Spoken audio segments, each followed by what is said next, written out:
آج ہم ایک ایسے ٹریڈر کی دنیا میں غوطہ لگانے والے ہیں جو اس وقت خریداری کرنے نکلتا ہے جب باقی سب اپنی جان بچا کر بھاگ رہے ہوتے ہیں۔ جی ان کا نام ہے ڈین ایلن، اور وال اسٹریٹ پر انہیں ایک خاص نام سے جانا جاتا ہے، دا مین ہو بائز کریشز، یعنی کریش خریدنے والا شخص۔ اور ہمارے پاس جو مواد ہے وہ ملینئر ٹریڈرز نامی کتاب میں شامل ان کا ایک تفصیلی انٹرویو ہے۔ صحیح۔ آج ہمارا مقصد صرف یہ نہیں کہ ٹریڈنگ کے گڑ سیکھیں، بلکہ یہ بھی سمجھیں کہ جب حالات انتہائی خراب ہوں، ہر طرف خوف کا عالم ہو، تو ٹھنڈے دماغ سے اچھے فیصلے کیسے کیے جاتے ہیں۔ بالکل، کیونکہ ایلن کی کہانی صرف سٹاکس کے بارے میں نہیں، یہ تو دباؤ میں انسانی نفسیات کو سمجھنے کے بارے میں ہے۔ جی ہاں، تو آئیے اس دلچسپ کہانی کو کھولتے ہیں۔ مجھے جو بات سب سے زیادہ حیران کن لگی وہ یہ کہ ڈینا ایلن نے 8 یا 9 سال کی عمر میں وال اسٹریٹ جرنل پڑھنا شروع کر دیا تھا۔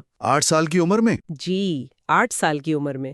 میں تو اس عمر میں کامکس پڑھ رہی تھی اور یہ صاحب کموڈیٹیز کے بھاؤ دیکھ رہے تھے اور سوچ رہے تھے کہ اس سے پیسے کیسے کمائے جا سکتے ہیں۔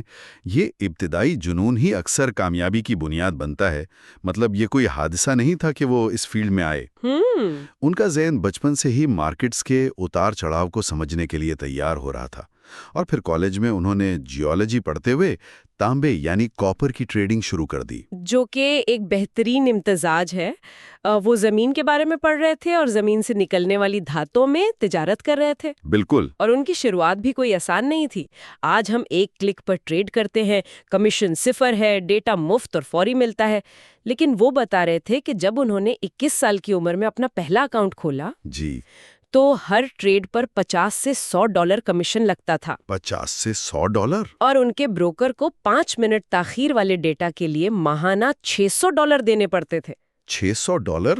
آج یہ سن کر ہنسی آتی ہے، لیکن اس سے اندازہ ہوتا ہے کہ اس وقت اس کھیل میں داخل ہونا کتنا سنجیدہ اور مہنگا کام تھا۔ بالکل۔ یہ آج کی طرح کا شوق نہیں تھا کہ آپ فون پر ایپ کھول کر شروع ہو جائیں۔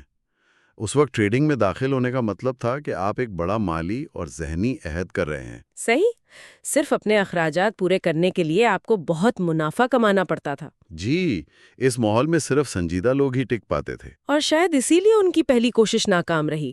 انہوں نے اپنا پہلا $3000 کا اکاؤنٹ صرف 6 مہینوں میں صفر کر دیا۔ ہاں، وہ خود ہنستے ہوئے کہتے ہیں کہ کموڈیٹیز جیسی خطرناک مارکیٹ میں اتنے چھوٹے اکاؤنٹ کے ساتھ 6 مہینے نکال لینا بھی ایک کامیابی تھی۔ ہاں، لیکن یہ کہنا آسان ہے۔ اس وقت جب آپ اپنا سارا سرمایہ گنوا دیتے ہیں تو اسے سیکھنے کا تجربہ سمجھنا بہت مشکل ہوتا ہے۔ بہت مشکل۔ زیادہ تر لوگ تو یہی ہمت ہار جاتے ہیں۔ بالکل۔ ایلن کی خاص بات یہ تھی کہ انہوں نے اس داخلی فیس کو ادا کرنے کے بعد کھیل نہیں چھوڑا، بلکہ یہ سوچا کہ انہوں نے غلطی کہاں کی۔ تو اس $3000 کے نقصان نے انہیں سکھایا کیا؟ ظاہر ہے انہوں نے کچھ تو مختلف کرنا شروع کیا ہوگا جس کی وجہ سے انہیں کریش خریدنے والا شخص کہا جانے لگا۔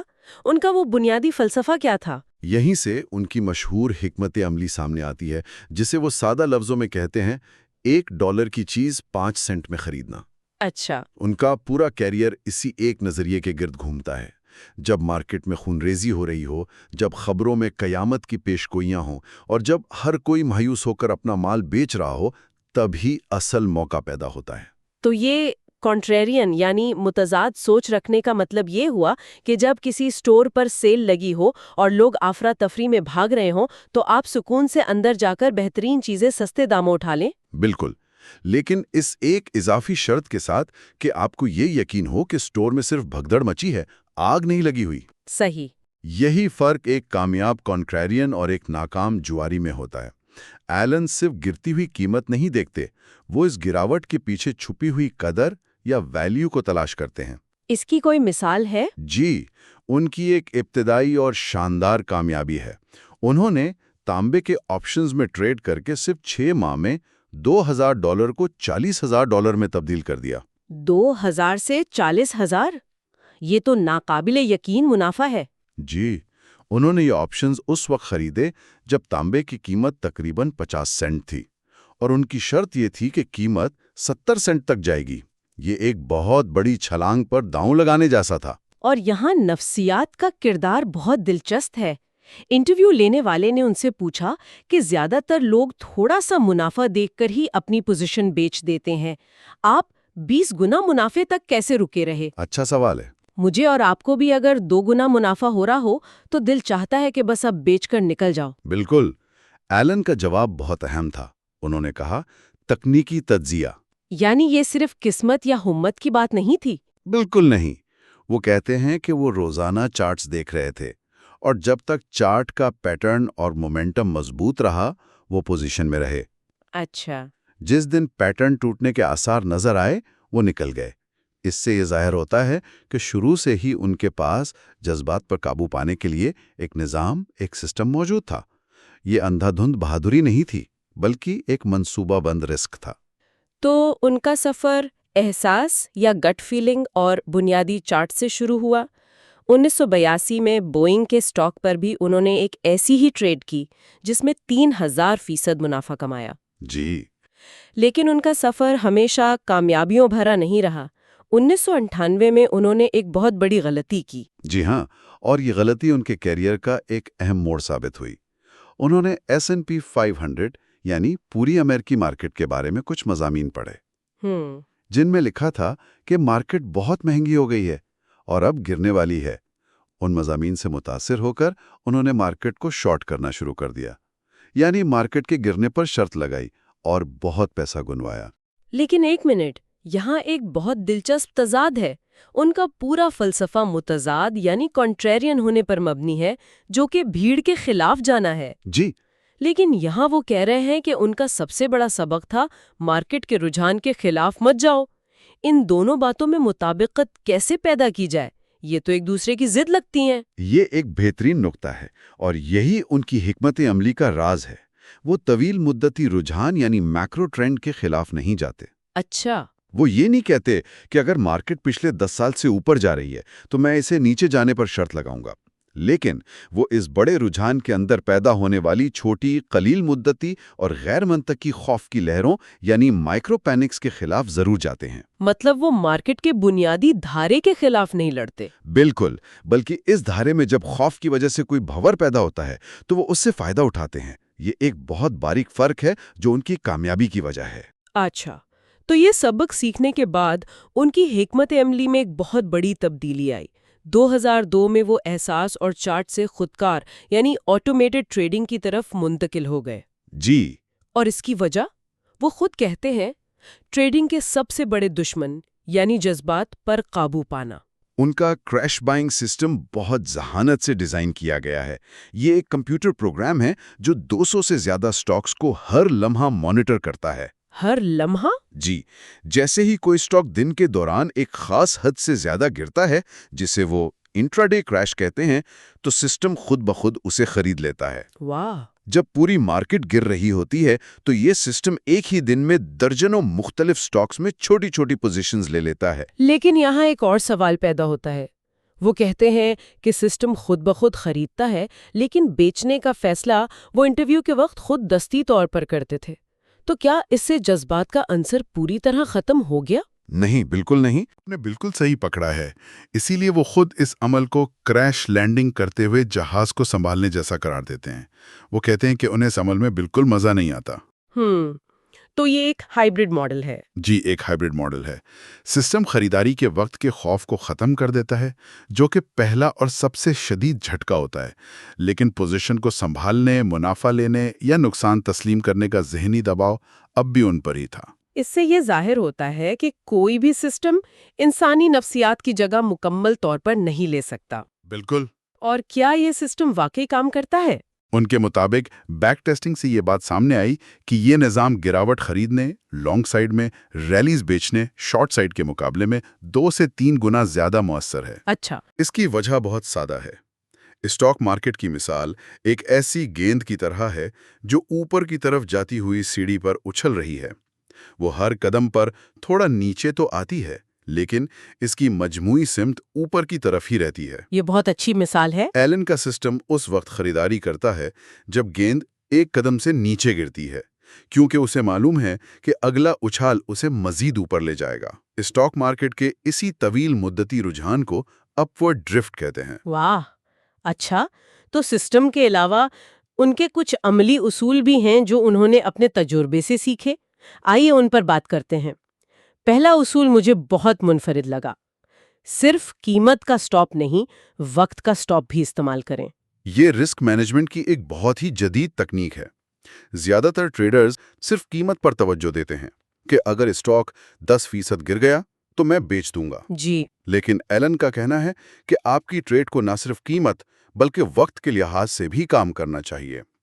اگر انہوں نے کوئی اسٹاک اس امید پر خریدا ہے کہ وہ تیزی سے واپس اوپر آئے گا اور دن کے اختتام تک ایسا نہیں ہوتا تو وہ نکل جاتے ہیں؟ جی، وہ اس سے نکل جاتے ہیں، چاہے قیمت ان کے سٹاپ لاس تک نہ بھی پہنچی ہو. لیکن ایسا کیوں؟ اگر قیمت گری نہیں تو انتظار کرنے میں کیا حرج ہے؟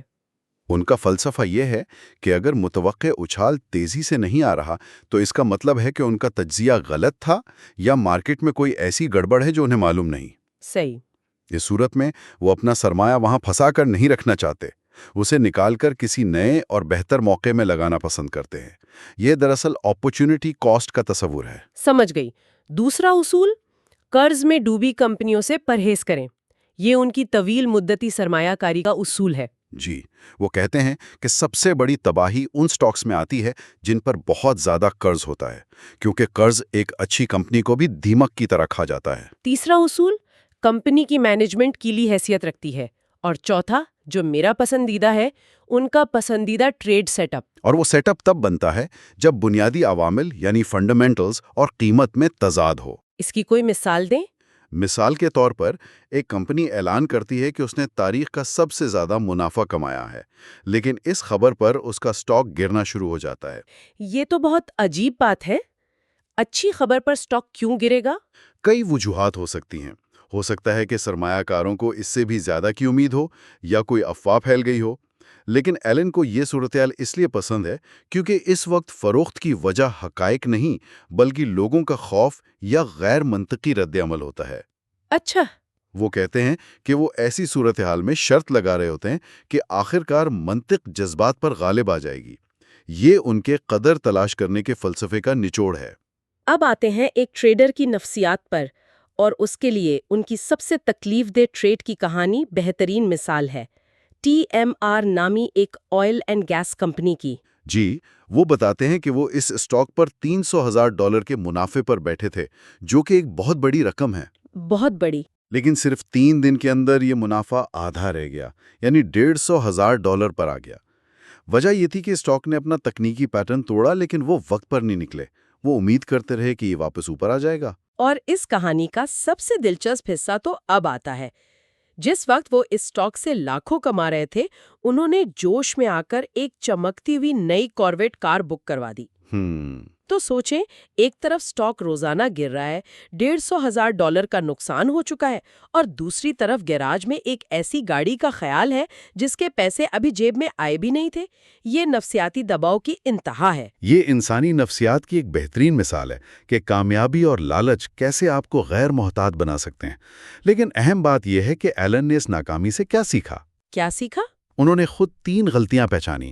پہلی، ایک ہی سٹاک میں بہت زیادہ سرمایہ کاری کر لی تھی، یعنی ان کا سارا رسک ایک ہی جگہ جمع ہو گیا تھا. دوسری، انہیں کمپنی کے مینجمنٹ کے بارے میں کچھ خدشات تھے جنہیں انہوں نے منافع کے لالچ میں نظر انداز کر دیا تھا. اور تیسری اور سب سے اہم غلطی، جب مسئلہ شروع ہوا تو انہیں فوراً کم از کم آدھی پوزیشن فروخت کر دینی چاہیے تھی تاکہ رسک کم ہو جائے. اور یہ ان کی عاجزی کو بھی ظاہر کرتا ہے. وہ انٹرویو میں ایک بہت گہری بات کہتے ہیں جو میرے خیال میں صرف ٹریڈنگ پر ہی نہیں، زندگی کے ہر شعبے پر لاگو ہوتی ہے. کیا کہتے ہیں وہ؟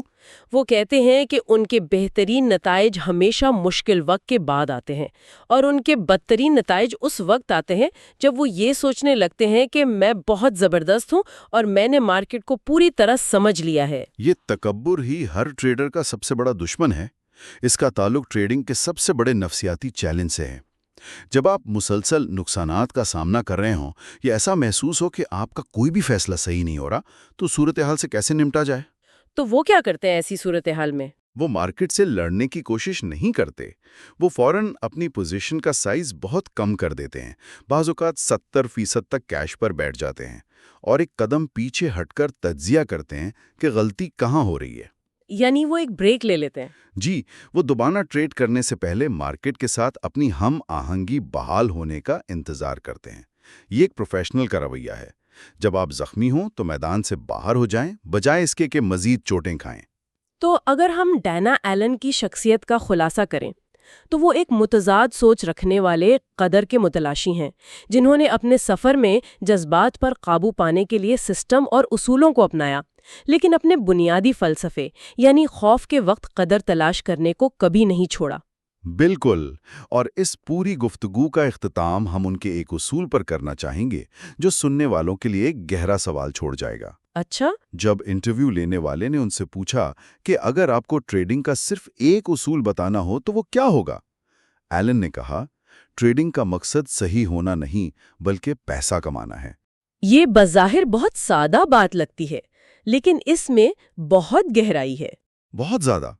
اور یہ سوال صرف ٹریڈنگ کے لیے نہیں ہے۔ ہم سب اپنی زندگی میں، اپنے کام میں، اپنے رشتوں میں کتنی بار صرف اس لیے ایک موقف پر اڑے رہتے ہیں کیونکہ ہم صحیح ثابت ہونا چاہتے ہیں۔ کتنی بار ہماری انا، ہمارا میں صحیح ہوں کا جذبہ ہمارے اصل مقصد کے حصول میں رکاوٹ بن جاتا ہے، چاہے وہ مقصد کوئی پروجیکٹ مکمل کرنا ہو، کوئی رشتہ بچانا ہو یا بس خوش رہنا ہو۔ یہ ایک بہت گہرا سوال ہے۔ ڈینا ایلن کی یہ بات ہمیں سوچنے پر مجبور کرتی ہے کہ فیصلہ سازی میں ہماری انا کب ایک اثاثے کے بجائے ایک بوجھ بن جاتی ہے۔